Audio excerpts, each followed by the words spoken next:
Hey, I'm Stephanie, and I will never be a minimalist. Not because I don't understand the appeal, but because I once tried purposely living like one as a full-on experiment.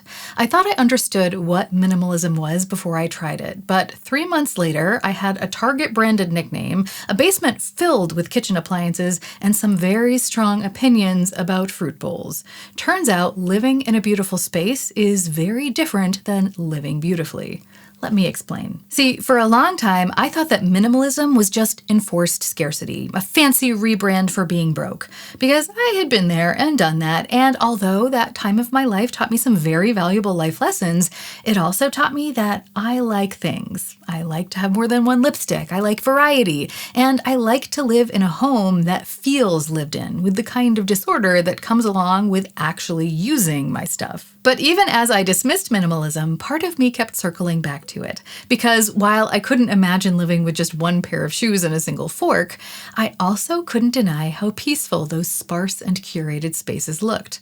The Instagram ideal apartments, the perfectly orderly countertops, the mental clarity people swore by. I didn't want to be a minimalist, but I did want to know what it felt like. So I began experimenting, not to reinvent my life, but just to see what it could teach me. And that's how I learned that although I never want to live with the bare minimum ever again, I can definitely stand to minimize. I can make what I own more valuable, not by adding to it, but by deciding what earns its place. Of course, I didn't realize that my minimalism trial would eventually involve juggling lemons and making Target orders so big they would spark local conspiracy theories. But we'll get there. If you're new here, welcome to my weekly series, the Adagio Sessions. Adagio is a musical term that means slow and with feeling, and here we use it to mean slowing down so that we can really have the time to enjoy what we already have or what we might purchase, whether that's skincare or homewares or any of the other beautiful things we bring into our lives. I used to overpurchase a lot, mostly makeup, but also sometimes clothing and shoes, and my shopping pace outstripped my enjoyment pace by a mile. So now I'm trying to find a middle ground of intentional indulgence. One way to be intentional is to look at the big ideas that shape how we interact with our stuff. Ideas like minimalism or completionism or maximalism. Here, those ideas become lenses we look through to see what's helpful, what's not, and what might be convincing us to buy yet another taupe eyeshadow at 2 a.m. And experimenting can help with that. I was curious if having fewer choices would make me happier with the selection that I had. Because sometimes I think the problem isn't what I have, it's how overwhelmed I feel by it. The first time I tried minimalism on purpose was with a minimalist makeup bag challenge. I packed one tiny, for me, makeup bag with all of the essentials that I would use for an entire month. It was a very different experience from the kind of minimalism I talked about in last week's video where less wasn't a choice, it was survival. This time, I was in control. I opted in voluntarily and I could opt back out just as easily. The minimalist makeup bag actually worked. Sort of. I discovered the joy of having a default kit for busy mornings. No decisions, no digging, just done. But by week 3, I had also learned something else. I really like having options. My minimalist makeup bag had been kind of like eating the same very good sandwich every single day. Sure, it's satisfying to a point, but not very exciting. And I missed the spark of being able to choose a different eyeshadow just because the mood struck. Still, it gave me my first takeaway. I don't have to be a minimalist to have a fallback system that saves me from chaos, which is why I now create monthly makeup bags. They're my default without being my only, an ideal we'll circle back to in a bit. If you'd like to see how that minimalist makeup experiment went, I'll link it for you in the show notes. So that was my first experiment. Small, intentional, low stakes, but my second one, that's when things got expensive, exhausting, and somehow involved me becoming a citrus hoarding Target legend. This time, the opportunity landed in my lap. A few months of full-blown, aesthetic minimalist living while helping some older family members downsize and stage their home for sale. It wasn't just about living with less, it was about living with the most photogenic version of less. Kind of like the interior design equivalent of an Instagram-ready no-makeup look. You know the kind. Technically, there's something very expensive on your face, but the whole point is that no one really notices it. And our efforts were full-blown. They had lived there for decades, so the stuff of an entire lifetime filled that house. So we sold, we donated, we gave away mountains of stuff. And even after that, there was enough stuff that no one wanted to fill an entire dumpster, and and we still had plenty to pack for their new place. Because the house was on the market, we had to keep it looking perfect, but we also had to live in it to prevent professional squatters from moving in, because apparently that's a thing now. Which meant everything had to look beautiful. No clutter, no chaos, but also no toaster on the counter, because only the most aesthetically pleasing essentials could remain, along with some very strong opinions about lemons. We had the help of a professional stager as a consultant, and as absurd as this story is going to get, I have to say her advice made the sale of the house a huge success, so there must be something to it. Our staging consultant gave us a list of must-haves, and a glass bowl filled to the brim with real lemons was non-negotiable. But boy, was it impractical. In the summer heat, I'd say those lemons lasted a maximum of 48 hours before going soft and looking kind of sad and needing to be replaced. And we couldn't just keep them in the fridge because they needed to be on display during all the showings and the photography and everything. The house didn't have central air, and we had to remove the window units because they were deemed visually disruptive, because there's no better way to say comfortable living than prioritizing aesthetics over actual comfort. So now they had this beautiful home with slow-cooked fruit salad on the counter.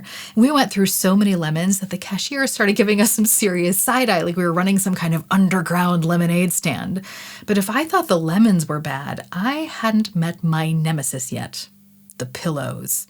The stager was obsessed with pillows, and that's an understatement. Every bed had to get 4 brand new, perfectly pristine pillows that no one could even think about sleeping on. And every couch, every chair, any area of the house that could even remotely be construed as a potential cozy reading corner needed perfectly color-coordinated throw pillows that would get an aesthetic chop right down the middle before each showing. We didn't have enough pillows for that, never mind matching ones, so I placed a massive Target order. When I went to pick it up, the clerk scanned my code and her face lit up, and then she went, "Oh, you're that order," which is never a good sign. If your Target run has earned a nickname before you even enter the building, things have already gone off the rails. A few minutes later, 2 carts appeared, stacked so high with pillows that I couldn't even see a person pushing them, until a little head popped out from the side, and the sales clerk said, "So you're the pillow girl." And he eyed the pile of pillows, and then he eyed me, clearly trying to hold back a question, until he finally said, "Okay, I have to know. We've been taking bets in the back. Why do you need so many pillows?" Apparently, their theories included that I was staging a Guinness World Record attempt, that I was hosting a massive pillow fight, or my personal favorite, I was going through a really horrible breakup, and it was driving me so insane that I decided to build my own padded room. And to be fair, they weren't really that far off with the level of insanity going on with the move at that point. But instead of just telling him what was going on, all I did was look at him with really creepy eyes and go, "I just really like pillows." And he just looked afraid. So on the way out to the car, I gave in and I just said, "No, I'm just staging a house for sale." And he looked so relieved, and he's like, "That makes so much more sense." Honestly, I kind of loved that no one won the bet, but living with all those pillows, that I didn't love so much. It was kind of like trying to create completely symmetrical winged eyeliner. Looks beautiful, is technically possible, but I'm really not sure if it's worth the time or effort. So how did this Pinterest perfect dream actually feel to live in? Well, it turns out there's a reason nobody lives in a museum. Living in that staged house felt kind of like starring in a minimalist fantasy film where the director has a deep hatred of convenience. At first, I loved it. Walking into those clean, uncluttered rooms felt like exhaling after holding my breath for so long. My mind felt quieter. There was something meditative about the simplicity, like the house was giving me permission to slow down. But then reality set in. Yes, the countertops were clear, but that was only because the toaster and the coffee maker had been banished to the basement, which meant now every morning began with a small pilgrimage to bring them back up, and then of course bring them back down when we were finished. We hid our real pillows in the closet every day, only to drag them out every night like they were contraband. Movie nights became folding chair events because the living room looked really cozy, but to us it felt kind of like we would need to submit a permit request if we wanted to sit on the couch. Otherwise, we might disrupt the pillows. Crafting was out, puzzles were out, cooking was theoretically possible, but only if you were willing to completely clean and then restage the kitchen immediately afterwards. Part of me even wondered if if we would get fined for using the bathroom too freely, because you don't even want to get me started on the fancy matching hand towel situation. It was beautiful, sure, but it was not built for humans. It was built for hypothetical buyers with no digestive systems or hobbies. At first, those little inconveniences felt like a fair trade for the amount of peace we were getting just by existing in this uncluttered space. But by week 2, the charm began wearing thin, and by week 3, I think all of us were genuinely irritated that we had to plan an expedition just to make coffee in the morning. Yes, the setting was serene, but we were feeling anything but. What started as living with less began to feel like living in handcuffs made of throw pillows. So here's what I experienced. Aesthetic minimalism is like living in a museum that you happen to own. It's beautiful, it can be very calming because everything has space to breathe, but you can't just use anything. You can't toast bread in a museum. You can't leave a crafting project halfway done on the dining room table. And you definitely can't have a midnight snack without fear of vandalizing the exhibits. You're constantly tidying and organizing and refluffing and dusting. Yes, there is less to clean, but there's more to do. And just like a museum, it's made more for visitors than for residents. The peace it offers is real, but so is the work it demands. And unless you want to live by museum rules, it will slowly wear you down. I don't want to live in a museum, no matter how pretty it looks or how good it smells or how many lemons were sacrificed to the cause. But I think a lot of us are actually already living according to museum rules without realizing it. Because have you ever bought something beautiful or special and then felt stressed about keeping it perfect? Or have you ever avoided using your nice things because you wanted to preserve them? I think we often create our own little museums and then wonder why we feel so overwhelmed living in our own homes. But that staged house taught me that I can live with much less, and there are a lot of aspects of that I like. I really do miss that initial calm I felt when every single thing had a purpose and a place. But it also taught me that minimalism as an aesthetic requires minimalism as a lifestyle, and I just don't want to do that full time. Here's the thing though, living in that museum made me hyper aware of the items that actually matter. When you can only choose the most essential items, what do you actually reach for? Which coffee mug do you miss when it's packed away? Or which lipstick do you grab when you can only have one? I realized I didn't need to live like a minimalist to think like one. I could take that same discerning eye, that same, is this worth the space question, and apply it to my regular life. What I do want to feel is that same sense of value and lightness and clarity that I felt in that staged house, but without removing things like convenient access and options, which led me to my slow burn approach, stripping things down without stripping them bare. So what did all of this teach me about actually living with less?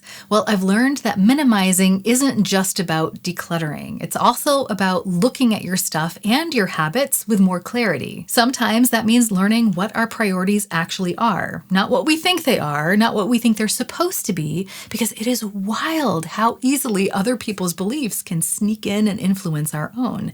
Maybe you've experienced that with friends or family, but maybe also through social media. I know I've seen Instagram accounts that make me feel like my countertops will never be clean enough, or maybe you've seen videos out there that just make you feel like you'll never be organized enough. I think oftentimes we chase other people's version of having it together instead of figuring out what actually works for us. Sometimes it means slowing the pace of new stuff coming in. Sometimes it means adding value to what we already have, not by purchasing accessories for it, but by using it, appreciating it, and noticing it. And sometimes it does mean letting things go that no longer fit. So I wanted a way to minimize and keep all the best parts, but without the absurdity of that staged house. A way to methodically minimize without any overwhelm. I'm calling it panning for gold. It's an old project pan I used to do, and I'm rebooting it. Each month, I'll take 2 similar items that essentially serve the same purpose to me in my life, and I will pit them against each other in head-to-head direct comparison to find out which one is actually better. So for example, this month, I'm going to take my Gucci bronzer in shade 3 and pit that against the Benefit Hoola bronzer, because those two are just very similar on me. And if one of them turns out to clearly be better than the other one, then that is the only one of the 2 that I will keep, because it is a gold nugget, and I can can just pass the other one along. However, if they both are equally good, I can keep both, because the point isn't to purge, it's simply to make each item prove its worth in my collection. Back when I first did this project, I got some pretty surprising results. For example, one of the comparisons I did was pitting Lancome's nude sculptural quint against Charlotte Tilbury's Pillow Talk quad, because apparently even my eyeshadows were in line with my pillow girl era.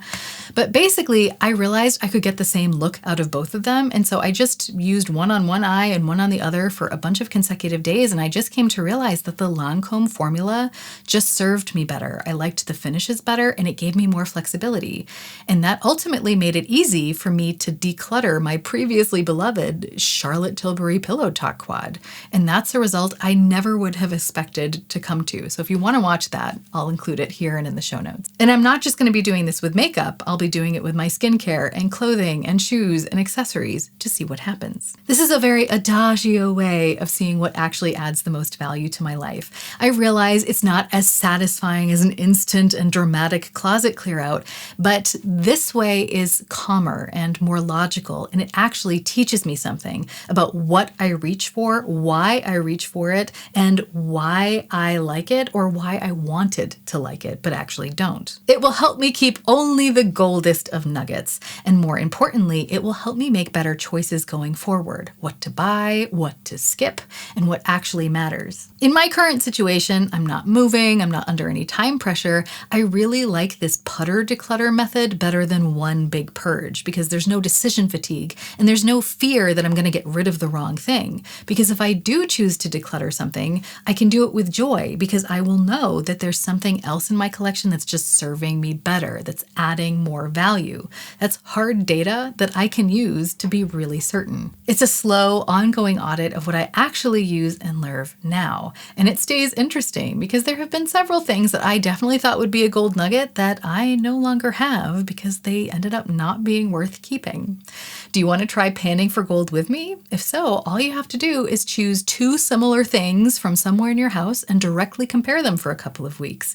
You can see maybe they're both gold nuggets, maybe only one is, maybe neither is, but it's a fun way to experiment with what you have and try to see what really brings you the most value. And I would love to hear about any gold nuggets you discover. I found that the more I do this, the more I compare and consider and then let go with intention, the lighter I feel. Not because I own less, but because what I do own feels more aligned with how I want to live now. And that's what this comes down to. I'll never be a minimalist, but I might be a little minimal-ish. For me, it's not about living with the least, it's about living with the most, the things most worth keeping. I want to live in a home, not a museum, a place that's beautiful because it's lived in, not despite it. And the value isn't in the price tag or the total count, it's in the use, it's in the joy, in that sense of yes that you get every time you reach for those things. I'm definitely still figuring all this out, but what I'm working towards is trying to find that sense of initial peace that I had in that staged house where everything had a place and a purpose, but without the anxiety of keeping it perfect. A house that breathes, not one that holds its breath, and definitely not one with a weekly lemon budget. Next time, we're talking about maximalism and why more might not mean what you think it means. Inconceivable! If you enjoyed this discussion, please like, comment, subscribe, and check out this video here. A huge thanks goes out to all of my patrons and channel members, including my Adagio angels, for supporting this content, and I hope we can all remember that even stumbling can be a form of moving forward. So let's stumble in style.